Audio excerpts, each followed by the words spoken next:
Galera, o negócio é o seguinte, o Fluminense fez o que tinha que fazer e tampou um 7-0 pra cima do Volta Redonda. Deixa o seu like, se inscreva aqui no canal, vai ser o assunto do vídeo de hoje, porque o Fluminense é finalista pela 4ª temporada consecutiva do Campeonato Carioca.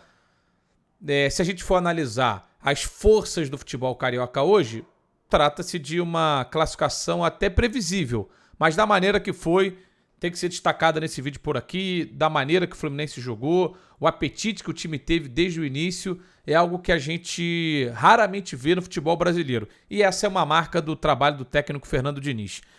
Se você acompanha o canal e viu o vídeo que eu gravei na semana anterior, na semana passada, depois da derrota para o Volta Redonda, eu falei, olha, não é a terra arrasada, e também não vou passar pano na cabeça do Diniz. Igualmente agora não vou simplesmente dizer que é o melhor dos trabalhos do futebol mundial ou qualquer coisa do tipo. Mas indiscutivelmente é um trabalho que tem uma linha de raciocínio, é um trabalho autoral e é um trabalho que vem dando muito certo. O Fluminense, nesse jogo contra o Volta Redonda, nesse sábado, ele, do início ao fim do jogo, ele entrou com um propósito e entrou firme para se classificar para a final. Isso é sempre muito importante. No jogo da ida lá em Volta Redonda, o Fluminense não controlou o jogo, diferentemente do que aconteceu no Maracanã. Público legal, mais de 40 mil pessoas, o Fluminense foi para cima desde a primeira bola do jogo, conseguiu o primeiro gol muito cedo na partida, com o Samuel Xavier, que está na imagem aqui, que foi um dos grandes destaques do jogo. Logicamente, o Germancano vai ser o cara mais comentado, porque ele fez 4 gols e se tornou aí o artilheiro do Campeonato Carioca, ultrapassando o Lelê, mas tem que se destacar muito o que vem fazendo o Samuel Xavier desde a chegada do Fernando Diniz, não só agora, mas desde a chegada do Diniz, o Samuel virou um outro jogador, cara. Ele é um cara que trabalha pela, obviamente, lateral na iniciação da jogada, mas ele dá opção por dentro, várias vezes cria por dentro como mais um homem de meio campo ali, como um volante. Várias outras vezes ele está na ponta ou às vezes fechando como um segundo atacante. Ele finalizou bola na trave no jogo, então assim, impressionante o crescimento de produção do Samuel Xavier desde a chegada do Fernando Diniz e que vem se sustentando já há bastante tempo. Mas é impossível a gente não comentar sobre o Germancano. Cara, é incrível o aproveitamento desse jogador com a camisa do Fluminense. Eu vou até dar uma olhada no jogo desse domingo, quantas finalizações ele mandou no jogo, né? Ele finalizou 6 vezes pro gol e fez 4 gols. Teve 2 chutes bloqueados. E ele, a gente pode dizer, ele participa até pouco do jogo na hora da criação, né? Porque ele é um cara basicamente do último toque. Ele tem uma função que às vezes é pouco valorizada, que é voltar correndo. Quando o Ganso não consegue voltar correndo, ele faz isso várias vezes durante os jogos. Ele é um cara que retorna para fazer aquele combate no meio campo e o Ganso volta mais lentamente, ou até o Keno, como aconteceu em um dos ataques do Volta Redonda, dos poucos ataques do Volta Redonda no jogo. Um jogo modelo, porque eu sei que tem gente, e eu entendo, que vai chegar agora e vai falar assim, mas Luiz, você tá falando em cima de uma vitória contra o Volta Redonda, a diferença é muito grande. É verdade que a diferença é muito grande. O Volta Redonda, apesar de ser um dos bons times que a gente viu aí nos estaduais, entre aqueles de menor investimento, tem uma distância muito grande para o que é o elenco do Fluminense. Tudo isso é verdade, mas essa é uma realidade comum a vários times grandes do futebol brasileiro e a gente não vê tamanha distância ser aplicada em campo. Então tem que se dar mérito também quando um time vai e goleia, como foi o caso do Fluminense, ainda mais na semifinal do campeonato. Ou a distância do Corinthians pro Ituano não é igual. Tudo bem, talvez seja um pouquinho menor do que a distância do Volta Redonda pro Fluminense. Mas a distância do São Paulo pro São Bento não é igual à distância do Fluminense pro Volta Redonda. Lá talvez seja até maior. Para ficar em 2 exemplos aqui do futebol paulista de times eliminados. Ou até do próprio Botafogo para outras equipes do Campeonato Carioca. Então tem que se realmente valorizar o que fez o Fluminense do Fernando Diniz nesse jogo da semifinal desse sábado. Assim, é uma atuação daquelas que fica aguardada. O Fluminense do Diniz já chegou a meter 10 gols num jogo também que acabou não rendendo classificação. Hoje fez 7. E fez 7 respeitando muito o adversário, porque depois que fez o que fez no primeiro tempo, fazendo 5, continuou atacando, continuou buscando gols e fez mais 2 no segundo tempo. Poderia ter feito até mais, eu acho que foram 3 ou 4 bolas na trave do Fluminense só no segundo tempo. Quero destacar aqui individualmente alguns jogadores.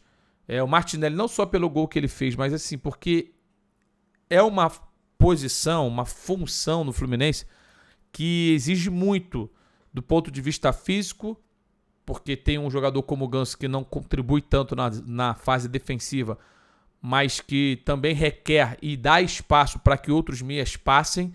Então o Martinelli ele tem uma função de ida e volta constante. E não é fácil fazer isso, e eu acho que ele vem dando conta do recado nessa temporada. É um jogador de muito talento, na minha opinião, e para mim é o titular mesmo ao lado do André, que a gente vê até na imagem, que tem jogado... O André ele oscila muito pouco, ele vacilou no gol do Volta Redonda, lá no jogo da ida, tinha vacilado também no jogo contra o Flamengo, mas na média, cara, o André joga muito.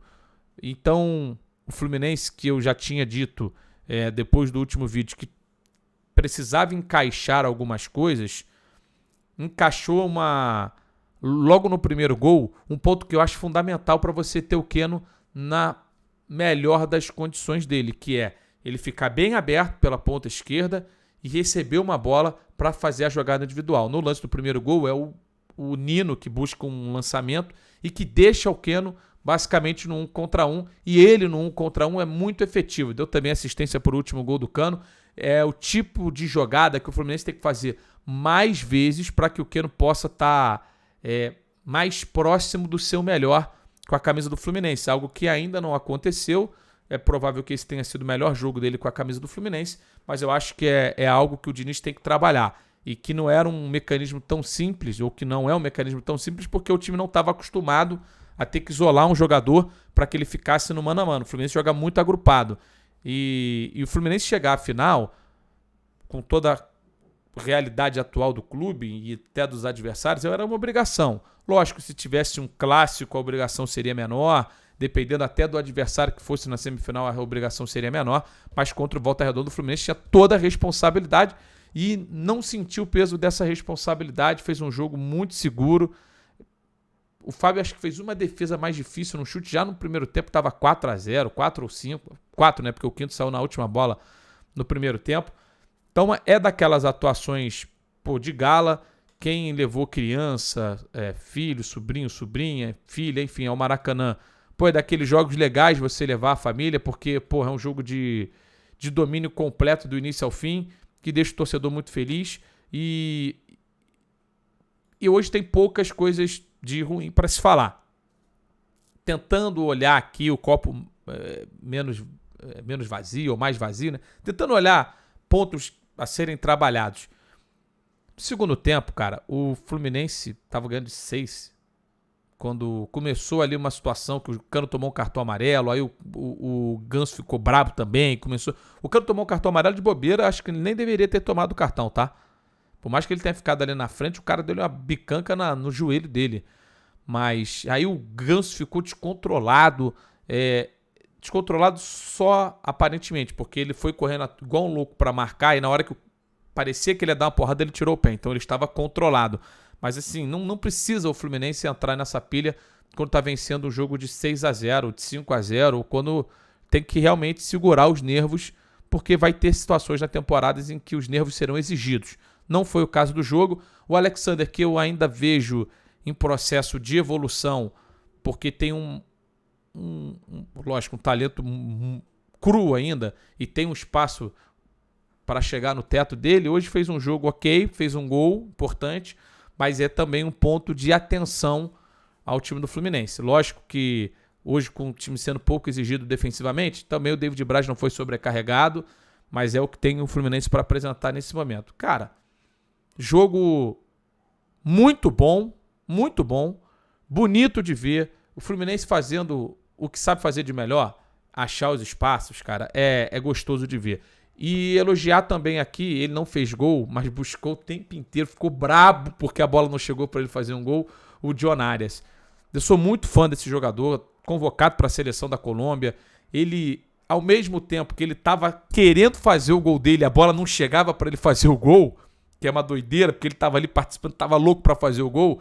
Ele também não era fominha na hora de definir as jogadas, mesmo querendo. A gente percebia cara, a vontade dele de fazer o gol. Ele é um dos principais jogadores do Fluminense, se não for o principal ao lado do Cano, porque são impressionantes, e o André também. Esses 3 caras, eles compõem sabe, a espinha dorsal do time, porque sem eles eu acho que o Fluminense não consegue ir a situações muito avançadas na temporada.